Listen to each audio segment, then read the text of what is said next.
The first documented mention of golf in St. Augustine was in 1893. Henry Lillywhite, tennis court manager at the Alcazar Hotel owned by Henry Flagler, described the game of golf to Captain Henry Marcotte. Captain Marcotte was the St. Augustine reporter for the Florida Times-Union, the largest newspaper in the state at the time, and to his wife Anne, who was the editor of the St. Augustine News and a weekly publication called the Tatler, which was a society page for St. Augustine's northern visitors. It was Mrs. Marcotte who sounded the call for a new golf club in St. Augustine. Problem was, there were no open fields in St. Augustine near the Flagler hotels on which to develop the golf course. The answer came when the U.S. Army gave permission to lay out golf links on the green surrounding Fort Marion, today's Castillo de San Marcos. The course opened February 27, 1895. 3 fairways formed a triangle around the fort. Each fairway had a name. One was the San Marco, then there was the Fort Marion, and finally the Palmetto. The course itself was called Fort Green. Each hole was played 3 times for a round of 9 holes of golf. Each of the 3 teeing areas was made of white sand. The total length of the course was approximately 1,900 yards, the approximate length of what today would be a 9-hole par 3 course if played from the ladies' tee.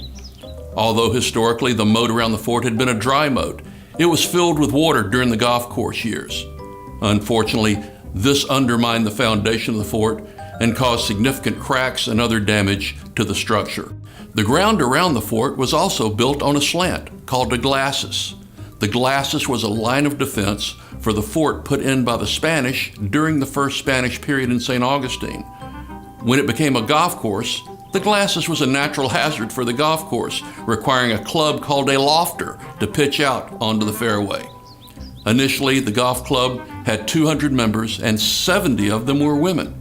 Admission to the club cost 50 cents, and to become a member, you had to be recommended by another member. Charter members included Mr. and Mrs. Harry Harkness Flagler, who was the son of Henry Flagler. In one of the early tournaments at the fort, the winner was a railroad man named John McLennan, who won with a score of 53. Obviously, the skills and clubs of the early players were not what they are today. After the San Marco Hotel burned down in 1897, the course expanded across San Marco Avenue to where the hotel stood and where the parking garage and Francis Field are today. The fort course remained popular even after the modern 18-hole Ponce de Leon links opened north of the city. The St. Augustine Evening Record of April 14, 1925 reported that the St. Augustine Golf Club had discontinued the use of the fort course. It had lasted 30 years.